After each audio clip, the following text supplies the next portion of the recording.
Okay guys, in this video we will learn two things. You will be able to create an equation of a line given the slope and the y-intercept.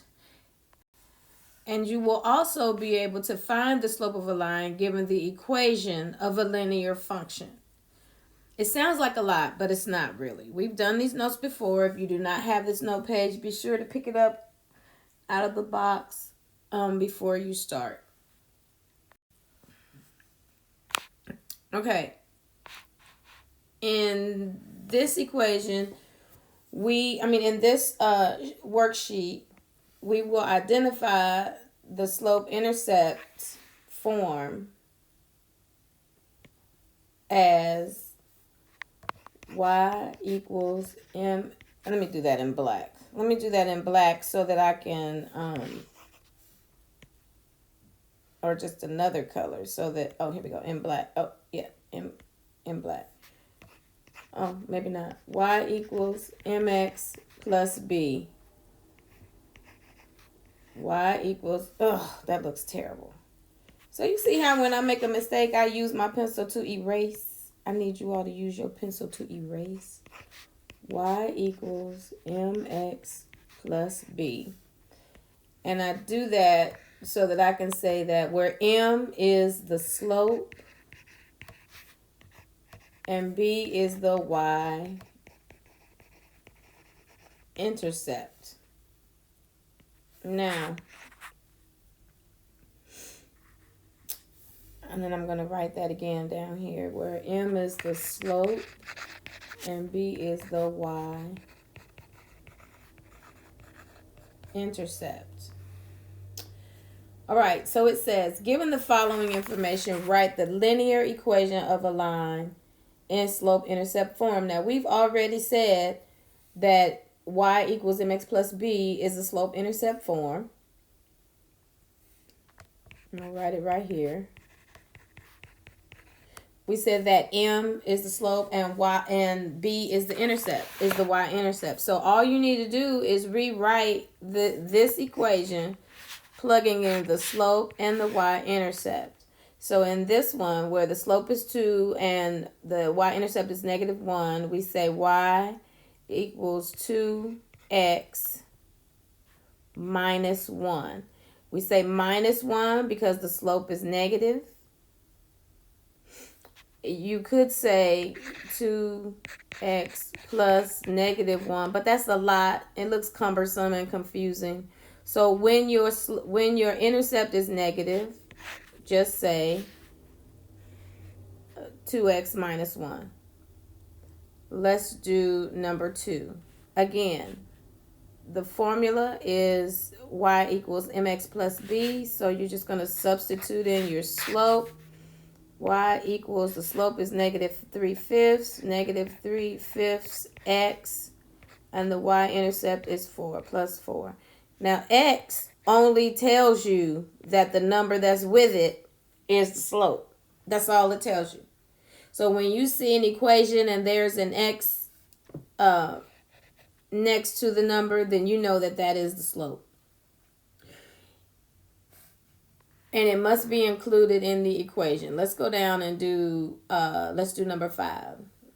Again, the slope is 1/4 and the intercept is 0. So this is y equals 1/4 x.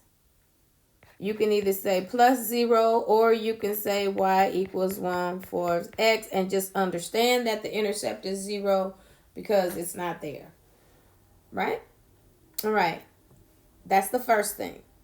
Then the second thing we talked about, because these are notes that we've already had before, is the standard form of an equation, which is ax plus by equals c. That's the standard form of an equation.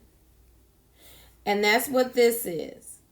Your x term and your y term are on the same side of the equal sign. But what we want to do here is to get it in slope-intercept form. And slope-intercept form is y equals mx plus b. And what that means is your y term is by itself and not your intercept. Okay? So now we're just going to move the 2x to the other side. And when you move it to the other side, it becomes the opposite, which is negative. So now our equation is y equals negative 2x plus 3.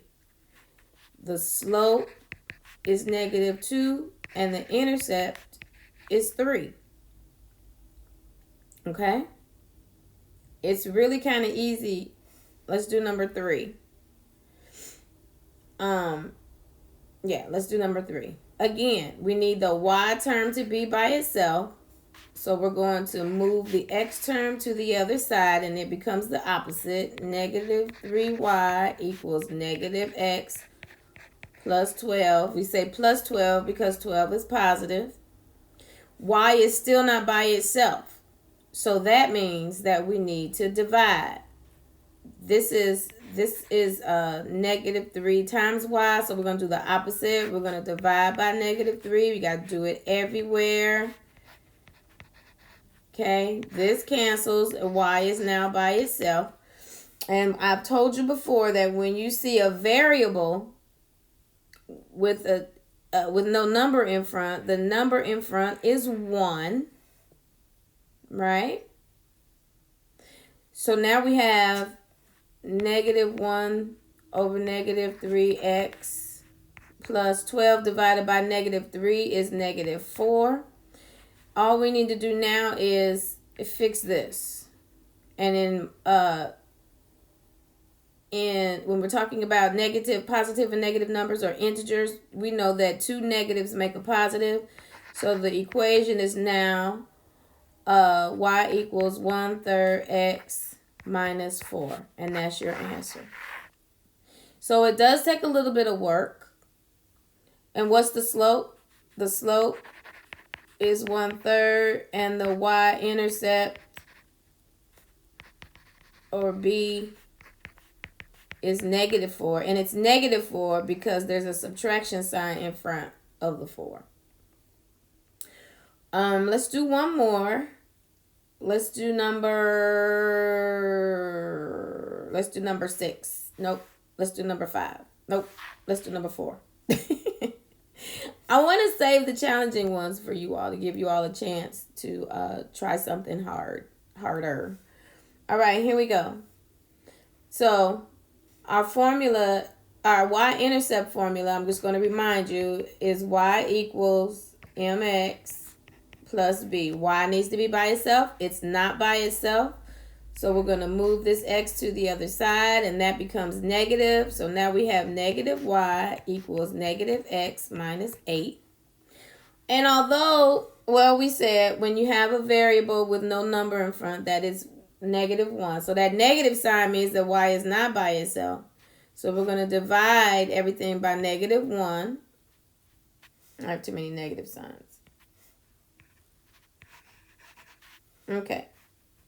So we're going to divide everything by negative 1.